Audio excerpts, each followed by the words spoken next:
Welcome again to the Baker Institute. It is a distinct pleasure for me to introduce this evening's program. The Baker Institute and the Fondren Library initiated several years ago a series on literature and policy where we brought together creative individuals who live and work in both these worlds. We had Dominique de Villepin, a French poet and writer who at the time was President Jacques Chirac's chief of staff. We had Shashi Tharoor, an Indian novelist who is UN Secretary General Kofi Annan's chief of staff. And we had several Latin American novelists who are very politically engaged in their societies. Tonight, we are privileged to have one of Israel's most important literary voices, who is both a writer and a political activist. Amos Oz was born in 1939 in Jerusalem.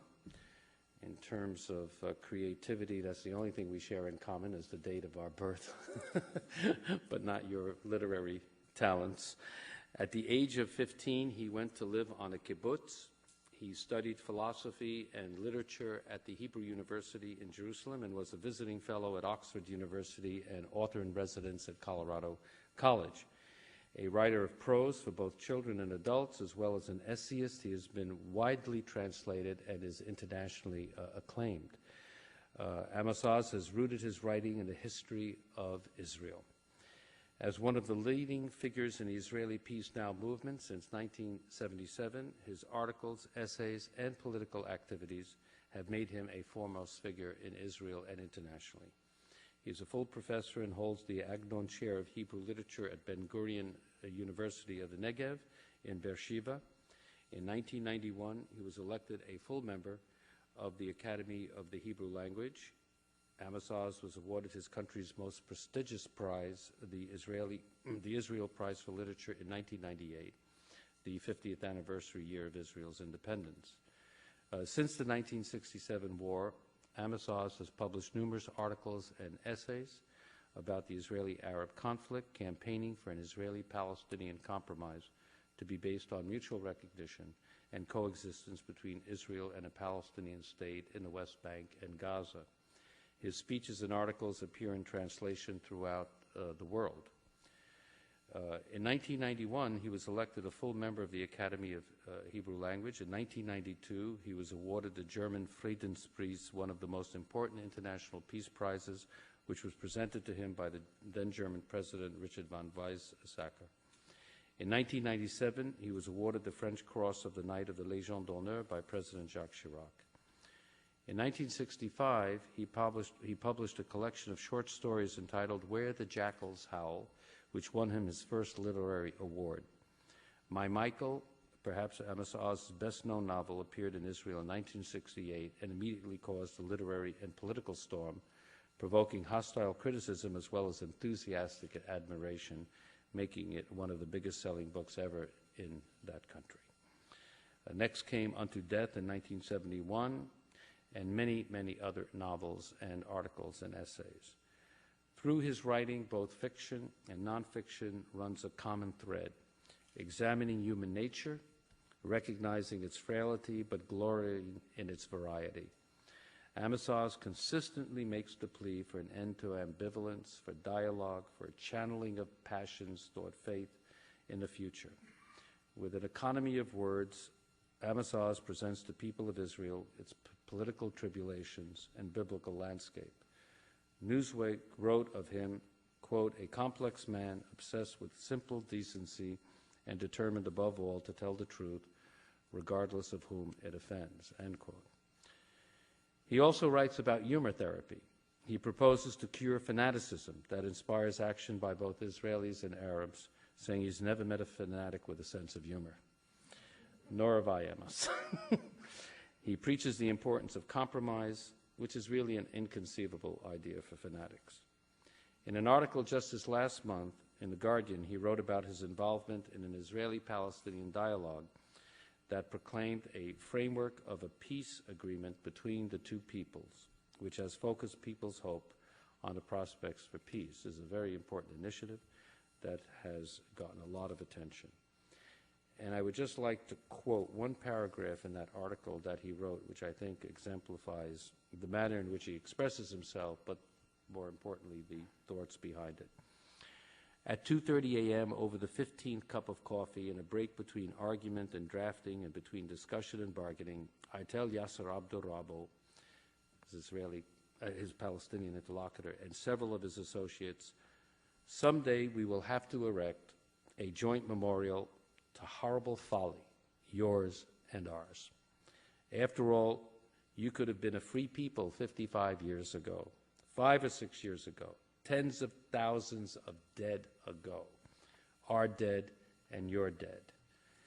Had you signed a document similar to this one in 1948, and we Israelis could have long ago lived in peace and security had we offered the Palestinian people in 1967 what this document offers them now, had we not been inebriated with victory after the conquest of the Six-Day War. This exemplifies the mind of the man. I am really honored to introduce you now. Join me in welcoming Amos Oz to the podium.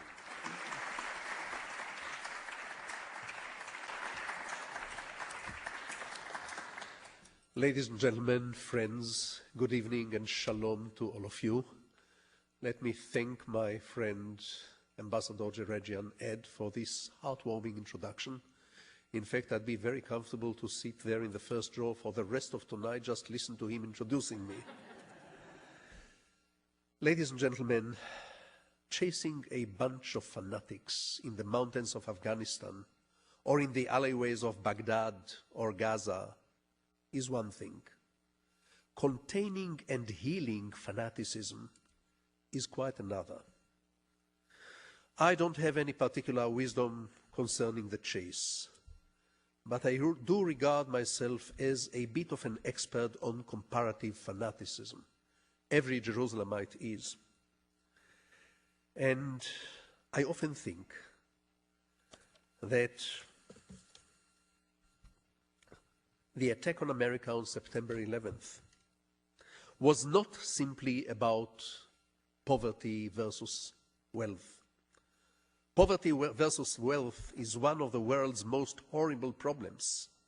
But we will misdiagnose September 11th if we simply think that this was the attack from the poor on the rich. It is not just about the haves and the have-nots. If the case were as simple as that, you would rather expect the attack to come from Africa, the poorest, and perhaps be launched against Saudi Arabia and the Gulf, the oil-producing states, the richest. No. This is a lasting battle between fanatics who believe that the end, any end, justifies all the means, and the rest of us, who believe that life itself is an end, not a mean. It is a struggle between those who think that justice, whatever they would mean by the word justice, is more important than life, on the one hand, and those of us who think that life takes priority over many other values, convictions, and faiths. The present crisis in the world, in the Middle East, in Israel and Palestine, is not about the values of Islam. It is not about the mentality of the Arabs, as some racists claim. Not at all. It is about the ancient struggle between fanaticism and tolerance, between fanaticism and life. September 11th was not even about the question whether America is good or bad, whether capitalism is ugly or evident, whether globalization should stop or not. It is about the typical fanatic claim. If I think something or someone is bad, I will kill it along with all its neighbors. Fanaticism, ladies and gentlemen, is older than Islam, older than Christianity, older than Judaism, older than any state or any government or political system, older than any ideology or faith in the world. Fanaticism is unfortunately an ever-present common component of human nature, an evil gene, if you wish. People who blow up abortion clinics here in America, people who burn mosques and synagogues in Europe, differ from bin Laden only in the scale, but not in the nature of their crimes.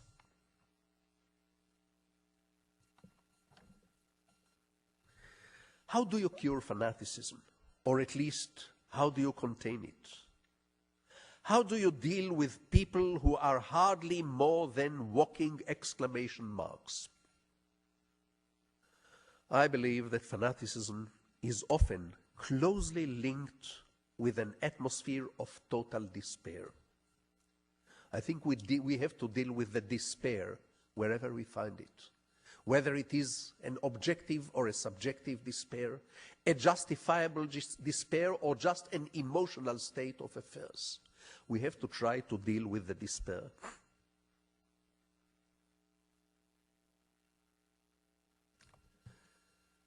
One of the ways to deal with a state of widespread despair is to try to generate at least an agenda which may inject some hope, not in the psyches of the fanatics, but precisely in the hearts of the moderates. The moderates do exist, almost everywhere. They are often too quiet about their moderation, about their ideas, but they are always there. We tend to forget about them. When we see those angry mobs shaking their fists against the cameras of the television, we think we are watching an entire nation, an entire country, an entire civilization. We forget the hundreds of thousands of people who, while this rally is taking place with the screaming and shouting, those hundreds of thousands are sitting at home, biting their fingernails uneasily. We don't see them.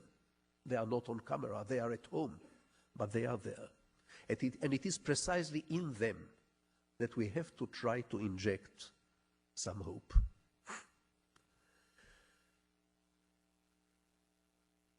I maintain that the only power in the world which is capable of containing fanatic Islam is moderate Islam. The only power which can restrain fanatic nationalism in the Middle East and elsewhere is pragmatic nationalism. Ladies and gentlemen, speaking about pragmatic nationalism, I have the privilege to be one of a group of Israeli citizens, public figures, politicians, academics, former army generals, well-known intellectuals, who, together with a similar group of Palestinians, have been working hard for almost 2 years without any publicity whatsoever on a rather ambitious project, drafting a model peace agreement between Israel and Palestine, no less. Last month, our work culminated and was accomplished and publicized under the title The Geneva Accords.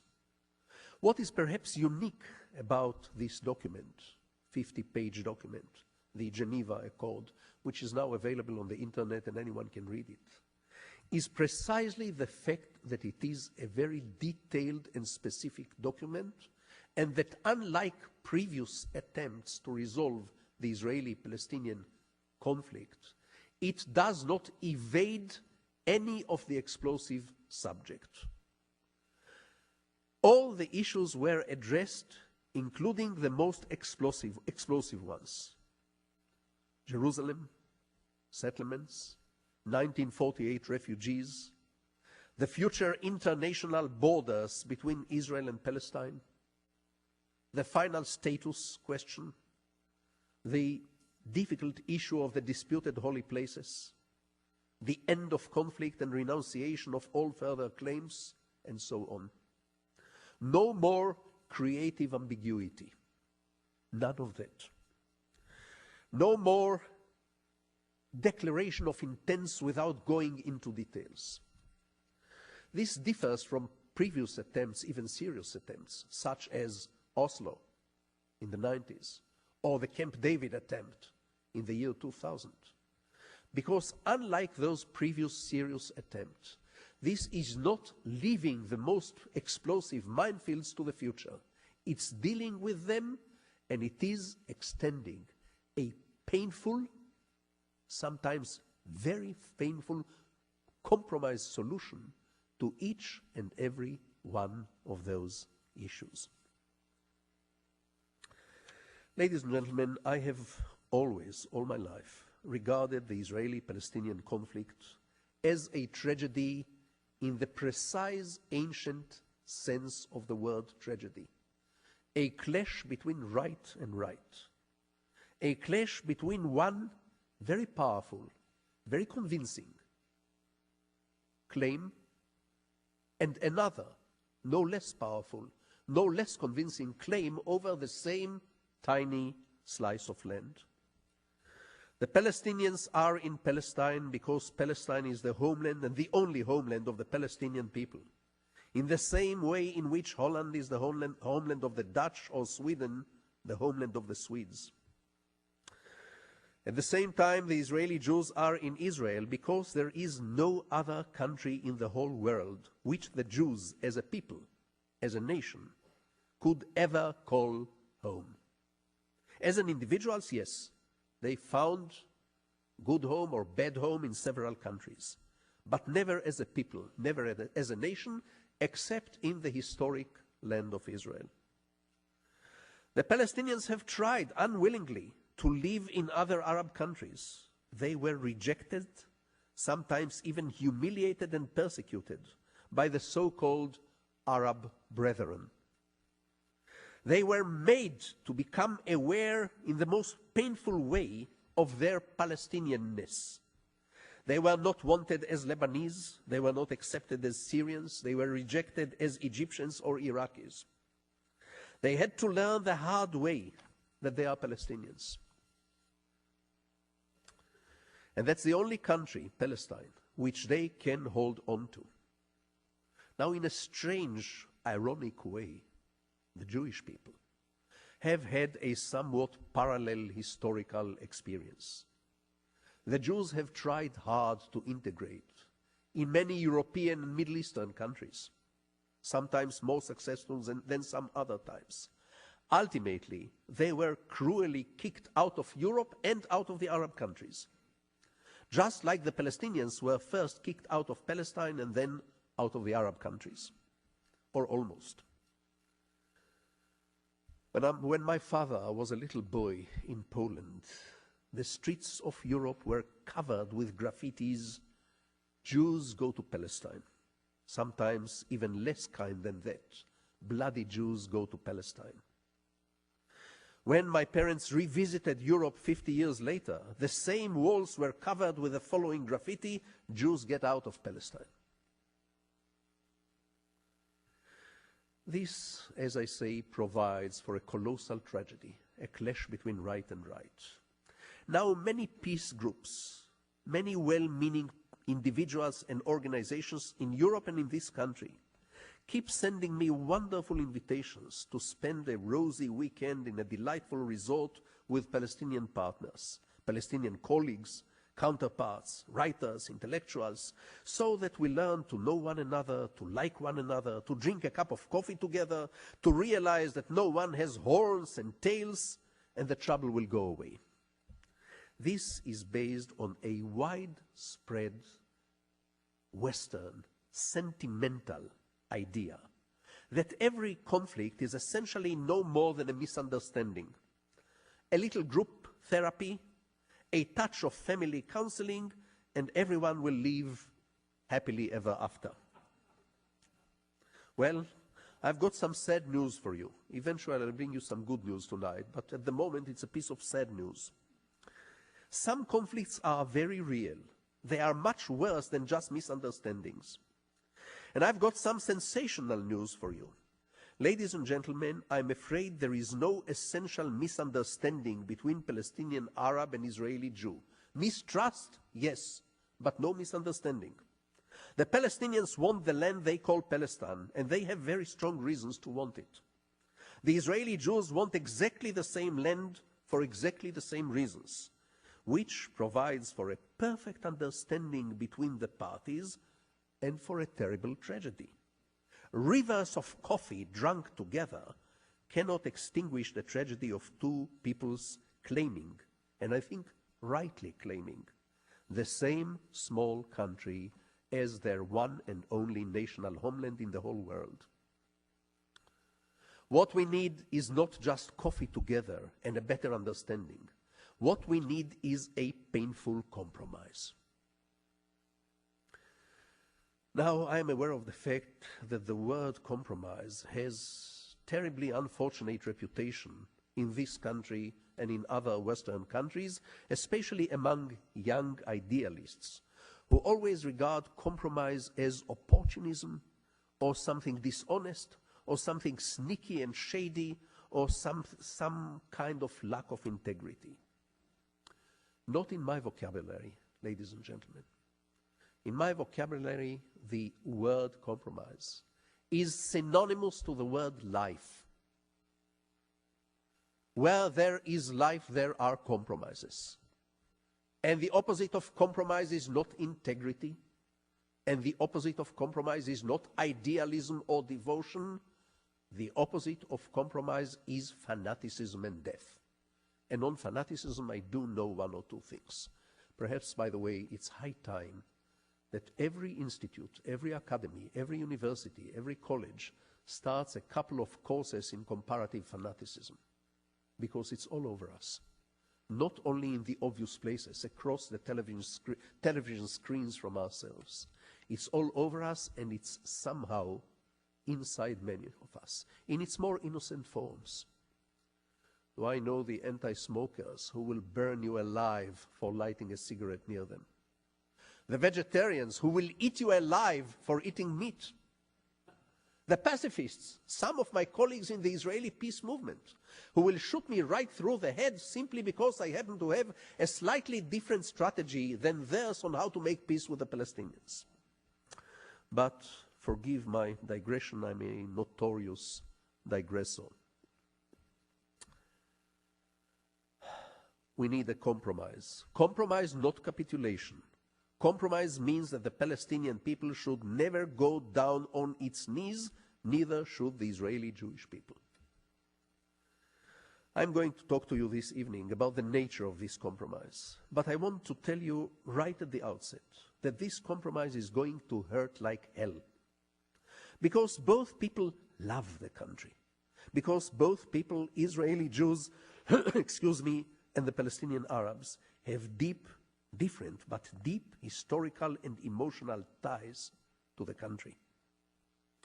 One of the components of this tragedy, one of the aspects which have a certain irony about it, is the fact that many Israeli Jews don't recognize how deep the Palestinian emotional connection to the land is, while many Palestinians fail to recognize how deep the Jewish connection to the same land is. However, this realization of the depth of the roots comes in a painful way and as a painful process for both nations. It is going to be paved with shattered dreams and with broken illusions and injured hopes and blown-up slogans from the past on both sides. Ladies and gentlemen, one of the things which make the Israeli-Palestinian conflict particularly hard is the fact that the Israeli-Palestinian and the whole Israeli-Arab conflict is essentially a conflict between two victims of the same past oppressor. Europe, which colonized the Arab world for generations, exploited it, humiliated it, trampled upon its culture and values, controlled it and used it as an imperialistic playground, is the very same Europe which discriminated against the Jews, persecuted them, haunted them, and finally mass murdered them in an unprecedented genocide crime. Now, some of you may have thought that two victims of the same oppressor immediately develop between themselves a sense of solidarity. And so it is inside the poems of Bertolt Brecht, for example. In his poetry, various victims immediately develop solidarity between them, become brothers, and they march together to the barricades, chanting the songs of Bertolt Brecht. But in real life, as I think some of you may know from your own experience, in real life, some of the worst conflicts are precisely the conflicts between two victims of the same oppressor. Two children of the same cruel parent do not necessarily love one another. Very often they see each other, in each other the exact image of the cruel parent. Now I'm going to tell you in a minute that this is precisely the case between Jew and Arab. Not just Israeli and Palestinian, but Jew and Arab. Each one of those two parties look at the other and sees in the other the image of their past oppressors and humiliators.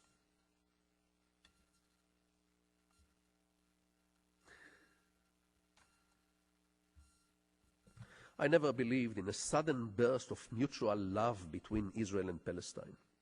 I don't expect that once some formula is found, the two antagonists will suddenly hug one another in tears, as in a Dostoevskian scene of long-lost brothers.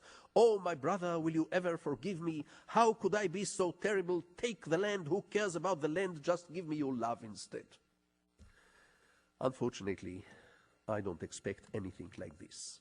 I don't expect a honeymoon between the two nations either. If anything, what I expect and what my colleagues and I are actually working for is a fair and just divorce between Israel and Palestine.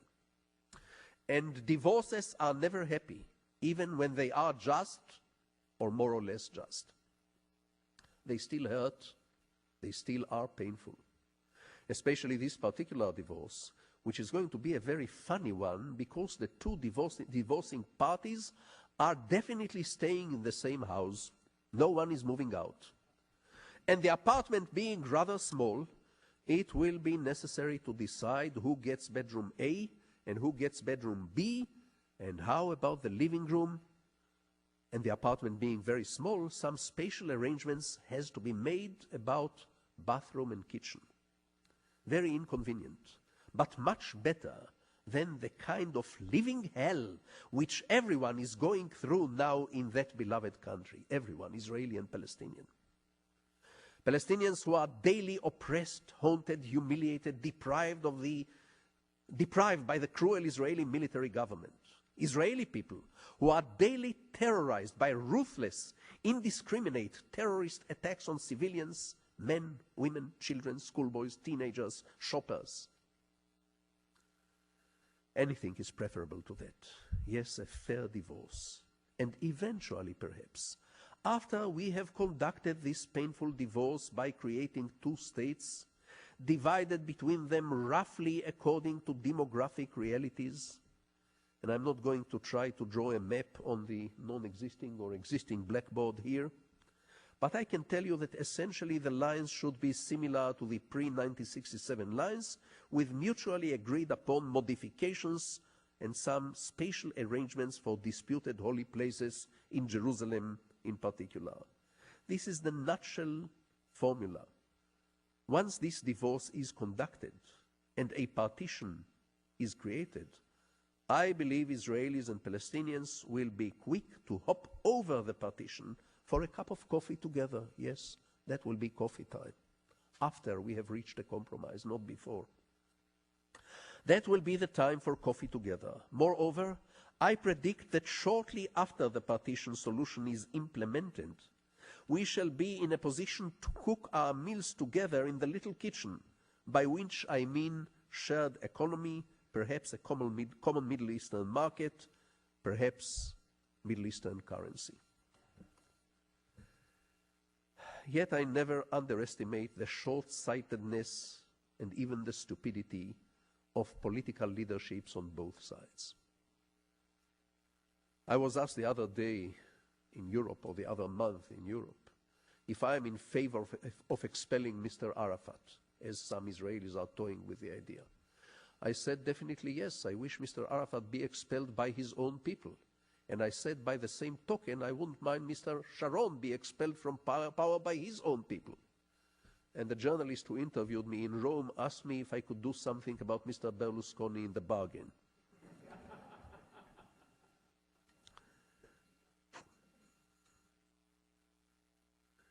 Step one ought to be, and this is very crucial, step one must be two-state solution.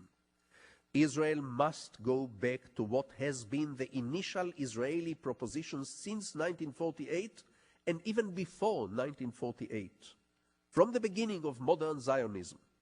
Recognition for recognition, statehood for statehood, independence for independence, security for security, good neighborliness for good neighborliness, respect for respect. The Palestinian leadership, for its part, must turn to its own people and say, at last, loud and clear, something that it had never succeeded to pronounce, namely that Israel is not an accident of history, that Israel is not an intrusion, that Israel happens to be the homeland of the Israeli Jews, no matter how painful this is for the Palestinians. Just as we Israeli Jews have to say loud and clear that Palestine is the homeland of the Palestinians. Very inconvenient, as it may seem to us.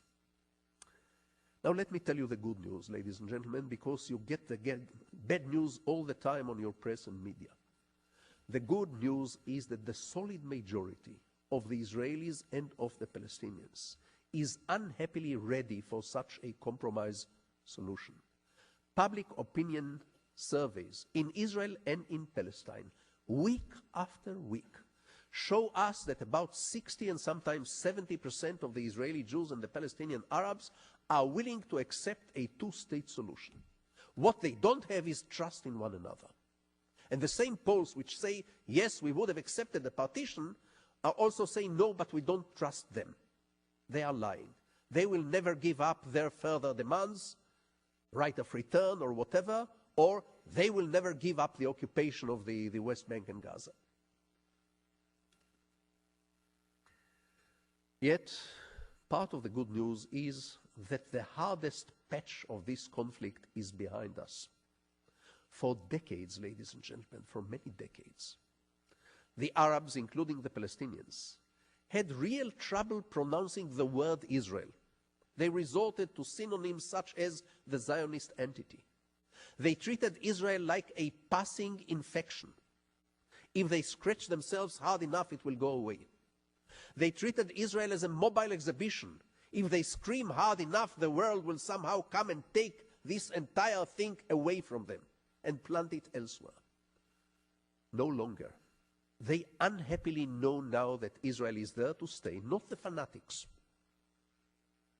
Perhaps even the fanatics in their heart of hearts know it.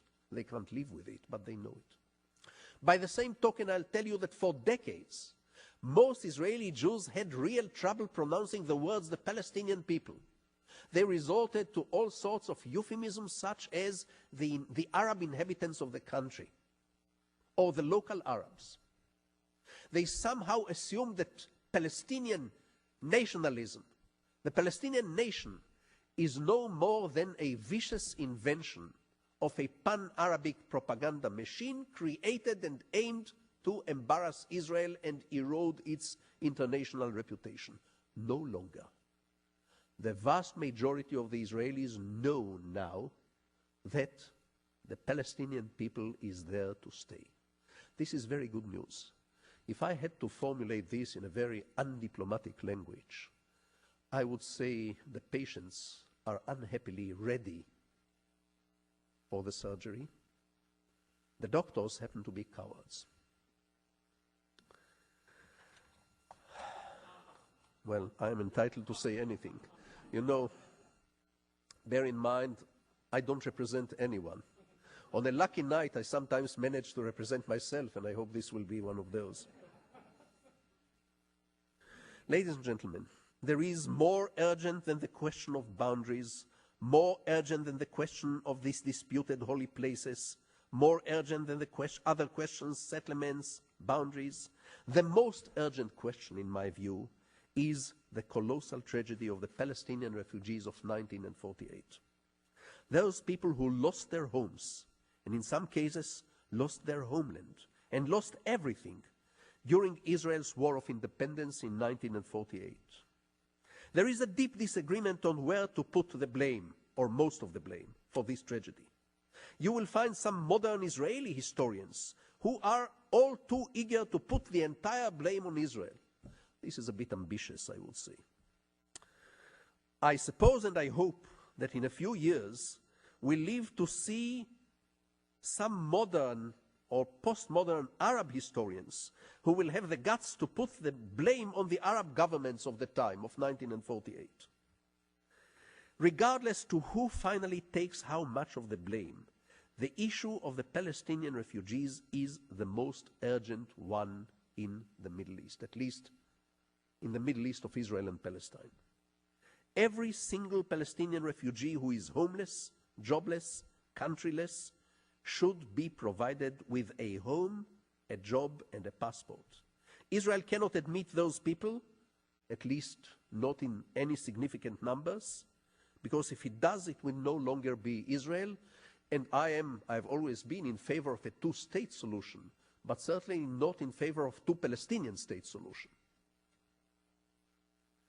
Yet Israel should be part of the solution in allocating resources and empathy for helping those refugees be resettled in the Palestinian parts of Palestine, in the state of Palestine and perhaps elsewhere. Israel should also have the guts to admit part of the responsibility for their tragedy. Perhaps not the prime responsibility. Certainly not the exclusive responsibility, but part of the responsibility. What percentage of the responsibility is a very academic question and probably a very subjective question. But part of the responsibility lies with Israel. The other part lies with the Palestinian leadership of 1947 and 48 and with the Arab governments of that time and of later times. Israel must help resettle those refugees in future Palestine, in the West Bank, in Gaza or elsewhere, because their plight is our national security problem. Israel will have no peace and quiet. Peace agreement or no peace agreement. Geneva Accords or no Geneva Accords. Exchange of diplomatic relations and embassies between Israel and Palestine or no exchange of embassies. Israel will have no peace and quiet as long as hundreds of thousands of human beings are rotting in those camps. Therefore, for selfish reasons, if I were in a position to conduct the negotiation on behalf of Israel, for selfish reasons, not just for ethical reasons, not just for moral reasons, but even for the most selfish Israeli reasons, I would say I buy no solution which does not contain a comprehensive answer to the plight of every last refugee. No one ought to be left in the camps, which means resources, which means an international effort, not just an Israeli effort, not just a Palestinian effort, an all-Arab effort, an effort to which the wealthy Arab countries have to contribute, and America, and Europe, and all the peace-loving governments in the world. And this perhaps is the answer to a question I am sure you are going to ask me very soon, because I am nearing the conclusion of this emotional presentation. The most helpful policy America can take, the most helpful policy Europe can take, the most helpful policy any third party can take right now is extend as much empathy and help to both sides. Because the surgery is going to be painful on both. Because Israel is going not only to feel more insecure, but perhaps in some ways even to be more insecure than it is now after it renounces the occupied territories. And because the Palestinian people will have to be reconstructed, rebuilt, resettled, restructured. Material help, but at the same time a huge amount of empathy. My friends, you no longer have to choose between being pro-Israel or pro-Palestine. You can be pro-peace. Both sides need a lot of empathy. And despite of their follies and their idiocy and their short-sightedness, both sides also deserve and need every ounce of empathy you can give them. In the media, in the press, public opinion makers, official statements. The worst thing you can do, you Americans, you third-party people, whoever you are, the worst thing you can do is waggle your finger blamingly at this party or at that party, like an old-fashioned Victorian headmistress. How dare you? Aren't you ashamed of yourself? This is the most unhelpful, the most destructive position you can take. And we get this kind of dressing down very often. I say we, both Israel and Palestine. The dressing down is the last thing two injured, terrified, insecure nations, communities need right now. No dressing down. Empathy and help. And finally, this has been going for longer than I meant it to go, so I should better conclude and give some time to questions. There will be some unresolved questions. Even though the Geneva Accords, my colleagues and I try to close everything and not leave any ambivalence, any kind of ambiguity. Especially some of the emotional issues will remain unresolved. On this, I can only offer all of you my beloved grandmother's wisdom. When I was a small kid, my grandmother explained to me in simple words how important it is sometimes to be able to live with open-ended emotional situations. She explained to me in simple words, I was maybe 6 or 7, she explained to me the difference between Jew and Christian, not between Jew and Muslim. And she said the following, she said, you see, my son, the Christians believe that the Messiah have been here once and he will come again soon. The Jews believe that the Messiah is still to come. Over this, she said, you cannot imagine how much hatred, persecution, misunderstanding, blood. Why, she said, why can't everybody simply wait and see? If the Messiah comes saying, hello, it's nice to see you again, the Jews will have to concede. If on the other end the Messiah comes saying, how do you do, it's good to meet you, the entire Christian world will have to apologize to the Jews. Until then, for God's sake, live and let live. She was a wise woman, and I benefit from her pragmatic sense of open-endedness, not of boundaries, not of refugee camps, not of settlements, but of sentiments, emotions, and historical evaluations. And ultimately, having described the Israeli-Palestinian conflict as a tragedy in the precise literary sense of the word tragedy, clash between right and right, let me remind you that in the history of the theater, there are two prime traditions of resolving a tragedy. There is the Shakespearean manner. In the conclusion of a tragedy by Shakespeare, you all know the stage is hewn, littered with dead bodies, but justice of sorts prevail, maybe. But there is also the Chekhov tradition. In the resolution of a tragedy by Chekhov, everyone is frustrated, unhappy, heartbroken, melancholy, miserable, lonely, but alive. Ladies and gentlemen, he was not only a wonderful playwright, he was also a very good doctor. My colleagues in the Israeli peace movement, my colleagues and myself, have been working for more than 30 years now, trying to find not a happy ending, not a magic formula, but precisely trying to find a Chekhovian, not a Shakespearean resolution to the tragedy. I plead to you, I plead to every human being. Let's work for Dr. Chekhov. Let's take his wisdom. Thank you very much.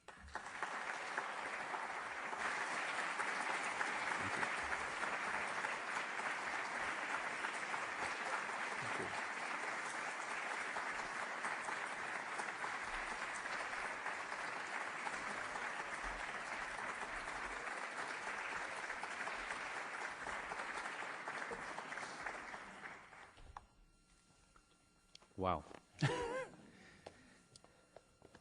This is where the voice of literature, I think, surpasses the politicians. And you've just heard that tonight. many, many questions, and we don't have that much time, but let me, one of them is, would you elaborate, several questions on, would you elaborate on just the major themes of the Geneva Accord that you have been involved with your Palestinian interlocutors? Yeah. May I deal with those one by one? Absolutely. So I'll give you a very brief kind of headline outline of the Geneva Accords. First and foremost, Israel recognizes the existence of the Palestinian people and its right for self-determination in Palestine. Palestine recognizes the right of the Jewish people to a homeland. It's a first. They always had a great difficulty pronouncing the words the Jewish people. Individuals, yes. People, nation. The other thing, refugees.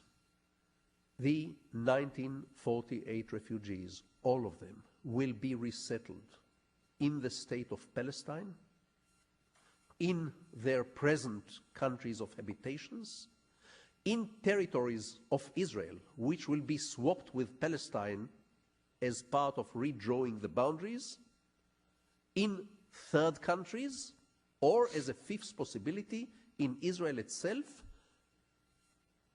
pending on the sovereign discretion of the Israeli government. In other words, the Israeli government will be sovereign to decide how many and which Palestinian refugees it is going to absorb. It also implies that the numbers Israel will take will be the average between the numbers that third parties will take, Canada or Finland, which amounts, I believe, to 30 or 40,000 Palestinian refugees, mostly for humanitarian reasons, those who have families in Israel. Boundaries. The principle will be that the 1967 armistice lines are the basis for redrawing a new map. There will be a swap of land, acre for acre, square mile for square mile. This swap of land will enable more than half of the Israeli settlers in the West Bank, especially those in Greater Jerusalem, to stay where they are and become part of the sovereign state of Israel, recognized by Palestine. In return, Israel will relinquish to the Palestinians certain agricultural land near and around the Gaza Strip, so that the human cooker pressure in Gaza, where the Palestinian population is extremely condensed, can breathe a little bit. This is a rough outline, and as I said, I'm not going to draw a map. The other very important definition or agreement is the renunciation of all further claims in the future, all claims regarding the history before the signing of this model agreement. These are, I think, the highlights of the agreement.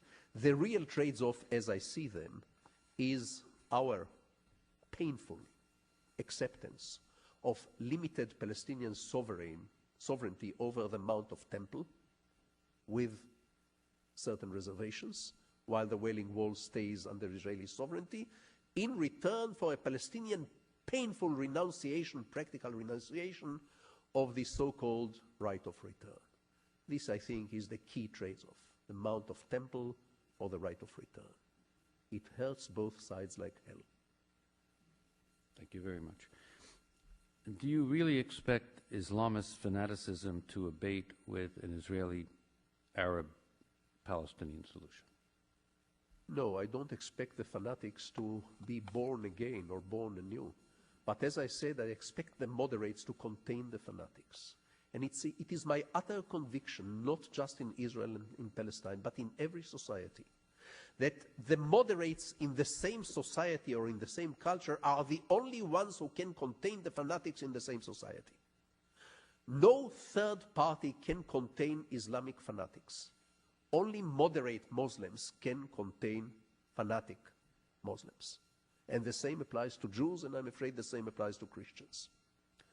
So I don't expect the fanatics to give in. I expect the fanatics to be restrained by the silent majority which exists in Palestine and exists in Jordan and exists in Egypt and exists even in more extremist Arab societies. Is the security fence that Israel is building going to provide a solution to the problem, even short-term, or further create divisions? I am not, in principle, against security fences as long as nobody regards them as the solution. Once a mutually agreed upon international border is drawn between Israel and Palestine, it will be perfectly legitimate to Israel to build a fence along part or all or sensitive parts of its recognized international borders, and as the poet Robert Frost says, a good fence makes a good neighbor. What is your opinion on the current Palestinian administration's ability to strike the compromises you suggested? It's no secret that I haven't voted for Mr. Sharon in Israel, and it's no secret that I would not have voted for Mr. Arafat if I were a Palestinian. I'm very skeptical about the present leaderships. But the Geneva group, Israelis and Palestinians, is trying to create a certain political and even emotional momentum in the public opinions on both sides, so as to put pressure on the leaderships. As I said, the doctors will have to be convinced that the patient, although unhappily, is really ready for the surgery, ready for the amputation, and they will have to act. And if these doctors are not going to act, then we will have to bring about the next doctors on both sides. Preferably Dr. Chekhov. I wish I could have him on both sides. Several questions on your assessment and opinion on the readiness of other Arab nations to not only want a solution, but to really help in a solution to a Palestinian-Israeli conflict. I think in the last several years, the prolongation and the radicalization of the Israeli-Palestinian conflict had become a serious threat to the stability of many regimes in the Arab world. I think for selfish reasons, not necessarily for the love of peace and not necessarily for compassion toward the Israeli Jews, but for selfish reasons, several Arab regimes are now interested in a pragmatic compromise between Israel and Palestine. I hope they will help. They have good reasons to help, and some of them openly say that they will help.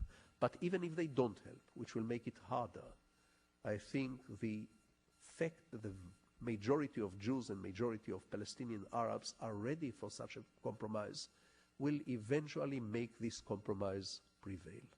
I cannot give you a timetable.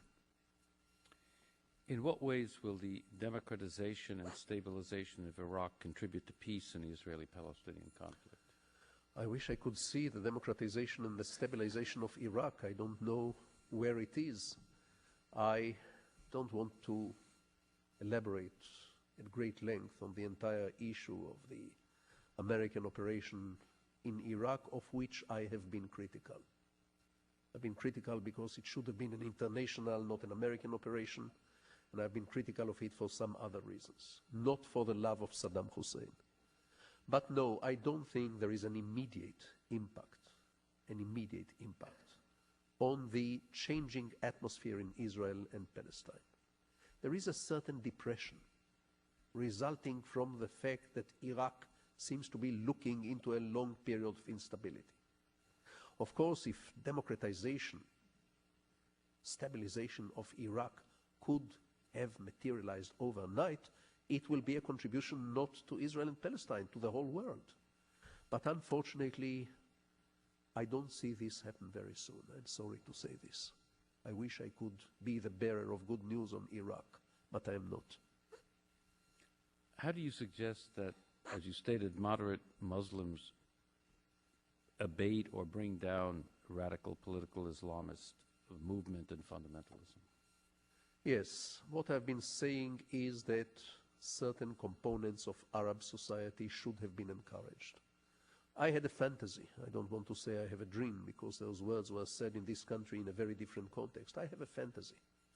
I would have liked to see this blessed United States of America and other countries investing great resources into turning our immediate next-door neighbor, Jordan, into a prosperous Arab Islamic democracy.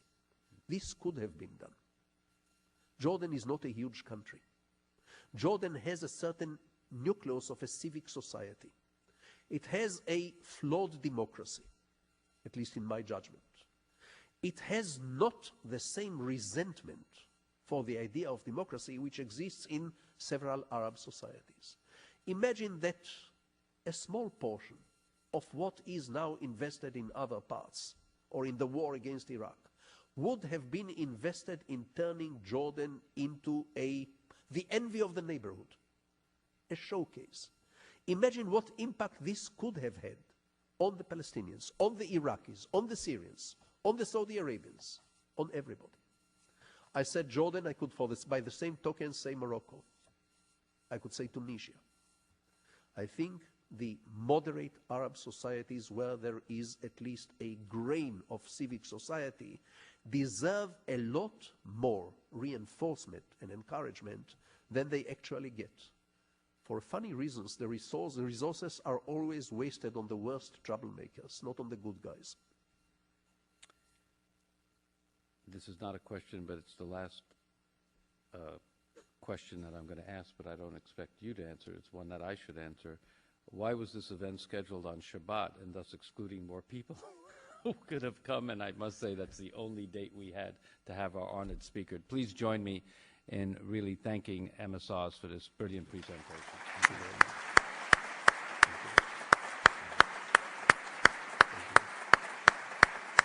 Thank you very much.